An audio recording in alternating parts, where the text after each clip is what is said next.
Gente, os trajetos de passeio de vocês também rendem longas histórias, porque, olha, se eu soubesse que um passeio de final de semana ia render tanta coisa, eu juro que eu tinha me programado para fazer um podcast aqui com meu filho.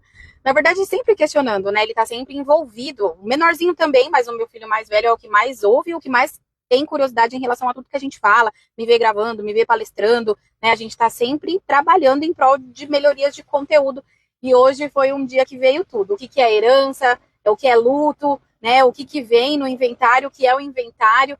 E aí eu cheguei numa conclusão, porque na verdade a gente começou com um papo aqui bem particular, né? Sobre as nossas perdas familiares, né? De pessoas próximas, avós, tios, primos, né? O meu pai é falecido, eu perdi meu pai com 6 anos. Então, assim, a gente conversando aqui, mas eu cheguei numa questão que eu falei, eu preciso gravar, que é a questão dos aspectos emocionais de um inventário.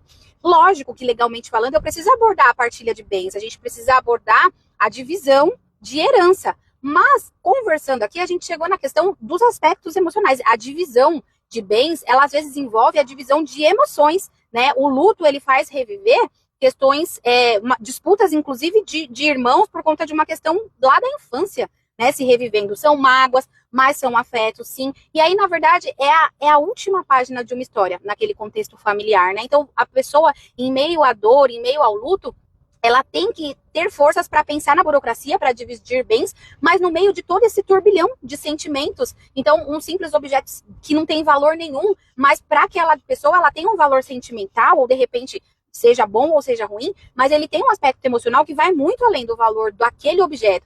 E aí, quando você se depara com a necessidade de divisão de bens dentro da burocracia que a lei impõe, porque o inventário ele tem um prazo muito... Ele é ingrato, né? O prazo de 60 dias aqui no estado de São Paulo, ele é muito ingrato com a pessoa que está em momento dessa dor. Mas eu achei muito interessante essa questão dos aspectos emocionais. O quanto a gente passa por esse turbilhão de sentimentos e como essa divisão de bens, ela está totalmente ligada a essa questão sentimental. É toda a carga, né, emocional que a pessoa tem, que vai fazer com que ela tome as atitudes que ela precisa tomar em relação à burocracia do inventário. E aí, quando o planejamento patrimonial ele não existe, fica tudo mais difícil, porque o patrimônio não está organizado e você precisa lidar com esse turbilhão de sentimentos, então fica tudo muito mais difícil. Me conta aqui nos comentários que tipo de situação você já passou, né, em relação a essa questão sentimental, o quanto uma situação emocional te impediu de tomar atitude nesses momentos de dor, de perda de quem a gente ama, né?